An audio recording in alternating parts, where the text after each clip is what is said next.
Max, un berger allemand de 5 ans à la fourrure fauve et noire, regardait avec confusion le SUV familial s'éloigner lentement, soulevant un nuage de poussière sur la piste. Ses oreilles frémirent d'inquiétude, tandis que le véhicule devenait un simple point à l'horizon. Dans la précipitation du départ matinal, la famille Wilson avait accidentellement oublié leur fidèle compagnon, endormi profondément sous un grand pin, persuadé qu'il avait sauté à l'arrière comme à son habitude. Le vent frais des montagnes du Montana caressait les herbes hautes, mais pour Max, il portait désormais une odeur de solitude et d'abandon.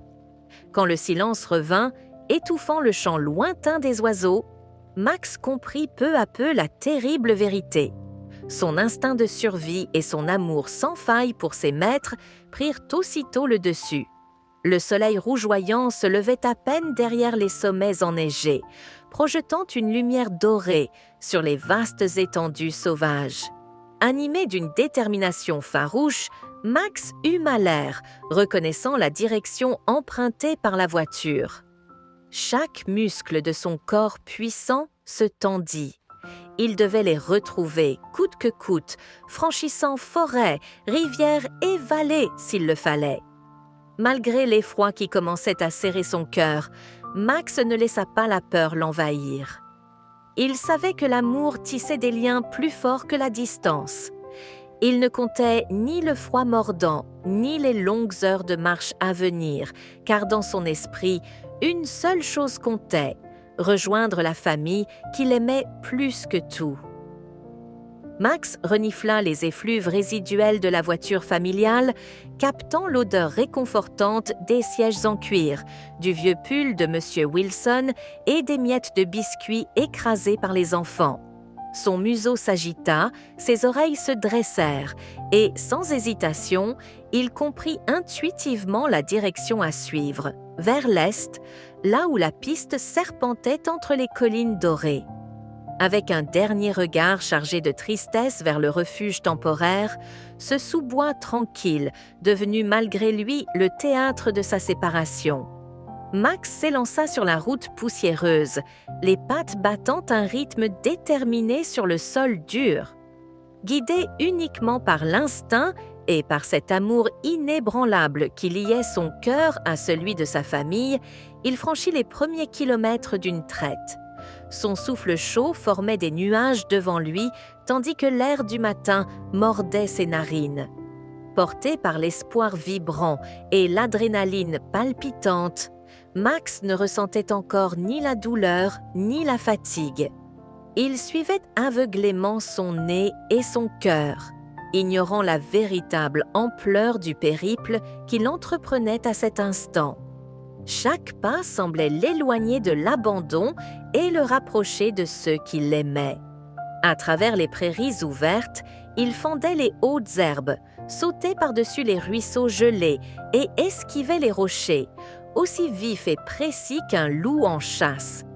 Les premiers obstacles ne parurent être que de simples épreuves, comme si la nature elle-même voulait tester son courage. Rien ne semblait pouvoir arrêter Max, pas même la faim qui commençait doucement à ronger son estomac ou le vent froid qui se levait sur les plateaux déserts. Dans son regard ambré brillait la foi et la certitude. Sa famille n'était plus qu'une course de plus, un effort de plus, un rêve de plus à atteindre. Les jours s'égrenèrent, se muant en semaines, tandis que Max poursuivait inlassablement son chemin à travers les étendues sauvages et majestueuses du Wyoming. Sa silhouette fauve se détachait contre l'immensité des plaines et des forêts, sa démarche rythmée par l'obstination et la fatigue. Ses coussinets, autrefois tendres, s'étaient durcis et fendillés sous les assauts du froid, du gravier et des sentiers rocailleux, marquant chaque pas d'une douleur silencieuse. Pourtant, rien ne parvenait à éteindre l'étincelle de volonté qui l'animait, pas même l'odeur de sa famille, qui, peu à peu, semblait se diluer dans l'air glacial. La nuit tombée, Max cherchait refuge sous des taillis denses, dans des crevasses de rochers ou parfois sous la voûte protectrice d'un arbre mort. Le sommeil était léger, entrecoupé de sursauts nerveux à chaque craquement suspect. Dans cet univers où la loi du plus fort régnait, il était un intrus, une proie solitaire. Un soir particulièrement glacé, alors que le vent hurlait à travers les branches dénudées, Max sentit des présences hostiles se rapprocher. Un groupe de coyotes faméliques l'encercla silencieusement, leurs yeux brillants, trahissant leur faim et leur audace. Le combat fut brutal. Les crocs claquèrent, les corps s'entrechoquèrent dans un ballet de griffes et de morsures. Max, malgré son épuisement, se battit avec une rage viscérale, défendant chèrement sa survie. Lorsqu'enfin les coyotes, éreintés, abandonnèrent leur tentative, Max resta seul au milieu de la clairière, haletant, une entaille profonde marquant désormais son flanc. La douleur physique n'était rien comparée à l'inébranlable serment qu'il se fit cette nuit-là.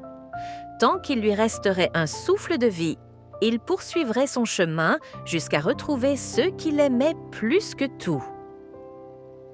Après l'affrontement brutal contre les coyotes, Max poursuivit sa route, ses forces diminuant dangereusement à chaque pas. Il atteignit les vastes plaines du Nebraska, où les champs s'étendaient à perte de vue, sous un ciel infini, mais où l'eau et la nourriture devenaient des trésors rares. La faim tenaillait ses entrailles, et la déshydratation faisait trembler ses pattes autrefois solides. Chaque kilomètre parcouru devenait un supplice silencieux, son souffle court, ses yeux brouillés par l'épuisement. La détermination qui l'animait n'avait pas faibli, mais son corps commençait à trahir sa volonté d'acier. C'est dans cet état de semi-conscience qu'il croisa la route d'Eleanor, une septuagénaire au regard doux mais vif, vivant seule dans une ferme isolée à la lisière d'un chemin poussiéreux. Depuis sa véranda, elle aperçut la silhouette chancelante du berger allemand, titubant près de sa clôture. D'abord méfiante, Eleanor sentit rapidement que ce chien n'était pas un vagabond ordinaire. Il portait sur lui la noblesse silencieuse de ceux qui ont une mission à accomplir. Touchée par cette lueur farouche dans ses yeux fatigués, elle s'approcha doucement, tendant une gamelle d'eau et quelques restes de viande séchée. Max, méfiant mais trop faible pour refuser, accepta son aide. Eleanor, d'une patience infinie, gagna progressivement sa confiance. Pendant 3 jours précieux, elle le soigna avec attention, nettoyant sa blessure, lui offrant des repas copieux et un coin chaud pour se reposer. Sous son toit, Max retrouva un semblant de vitalité, reprenant lentement des forces. Chaque matin, en scrutant l'horizon, il semblait dire merci à sa bienfaitrice d'un simple regard chargé de reconnaissance. Puis, un matin brumeux, le cœur gonflé de gratitude mais l'esprit fixé sur sa quête, Max reprit la route. Sa famille l'attendait quelque part et il n'était pas question d'abandonner maintenant. Revitalisé par les soins d'Eleanor et par une volonté désormais presque surnaturelle, Max reprit sa quête, déterminé à combler la distance qui le séparait encore de sa famille. Traversant les paysages vallonnés du Missouri, il sentit le monde changer autour de lui. Les forêts cédaient la place aux champs cultivés, puis aux faubourgs bourdonnants des villes qu'il avait jusque-là instinctivement évités. Le parfum de l'asphalte et du béton était étranger et désagréable pour son museau habitué aux senteurs sauvages, mais il savait qu'il n'avait pas le choix. C'est une nuit pluvieuse, alors que l'orage grondait au-dessus de Kansas City, que Max chercha un abri sous un pont d'autoroute. Son pelage ruisselait, ses pattes lourdes d'épuisement, et la faim recommençait à le ronger. Des phares passaient à vive allure au-dessus de lui, indifférents à son existence fragile. Mais cette fois, son passage discret ne passa pas inaperçu. Des automobilistes attentifs, émus ou inquiets à la vue d'un chien errant sous une pluie battante, alertèrent les services de contrôle animalier. Rapidement, une camionnette banalisée s'arrêta non loin et 2 agents descendirent, lampes torches en main, appelant doucement. Max, malgré son état de fatigue, sentit le danger instinctivement. Être capturé signifierait être enfermé, loin de sa mission sacrée. Sans hésiter, il bondit hors de son abri, esquivant les bras tendus, filant à toute allure dans les ruelles sombres et détrempées de la périphérie urbaine. La course-poursuite fut haletante. Les flaques éclaboussaient sous ses pattes rapides. Les klaxons retentissaient dans la nuit électrique. À chaque tournant, Max utilisait sa ruse et son instinct de survie pour semer ses poursuivants. Finalement, il trouva refuge derrière un vieux hangar abandonné. Son souffle court, mais son cœur vibrant d'une certitude. Rien, pas même une ville entière, ne l'empêcherait de retrouver ceux qu'il aimait. Les vastes plaines du Midwest s'effacèrent peu à peu pour céder la place aux collines verdoyantes de l'Indiana. Chaque pas coûtait de plus en plus d'efforts à Max, dont les muscles fatigués et les pattes meurtries criaient grâce. Son regard, pourtant, ne perdait rien de sa détermination farouche. C'est au cours d'une matinée brumeuse, alors qu'il s'approchait d'une ère de repos solitaire, que le destin décida de lui offrir un nouvel allié inattendu. Jack, un routier au visage buriné par des années sur la route, repéra le berger allemand lorsqu'il descendit de son camion pour étirer ses jambes. Il observa l'allure chancelante du chien, la boue séchée sur son pelage, et surtout ce vieux collier dont les inscriptions, presque effacées par le temps, témoignaient d'un attachement oublié. Saisi par l'évidence de cette fidélité sans faille, Jack s'accroupit doucement, tendant à Max un morceau de sandwich. La faim l'emportant sur la méfiance, Max s'approcha, acceptant l'offrande, et le regard plein d'espoir. Comprenant que l'animal n'était pas un simple errant, Jack décida de lui offrir un répit dans sa traversée éreintante. Il installa Max dans la cabine de son poids lourd, le couvrant d'une vieille couverture pour le réchauffer. Pendant 3 jours merveilleux, Max voyagea dans le confort inattendu du camion, bercé par les vibrations du moteur et la voix grave de Jack qui lui parlait comme à un vieux compagnon. Les kilomètres défilèrent rapidement sous les roues de l'imposant véhicule, propulsant Max bien plus à l'est que ses pattes n'auraient jamais pu l'espérer en si peu de temps. Chaque lever de soleil derrière le pare-brise rapprochait un peu plus le chien fidèle de la famille qu'il n'avait jamais cessé d'aimer. Jack dut finalement se séparer de Max aux abords de l'Ohio, le cœur lourd. Le vieux routier caressa une dernière fois la tête du berger allemand, leur lien silencieux, scellé par les épreuves partagées sur des kilomètres d'asphalte.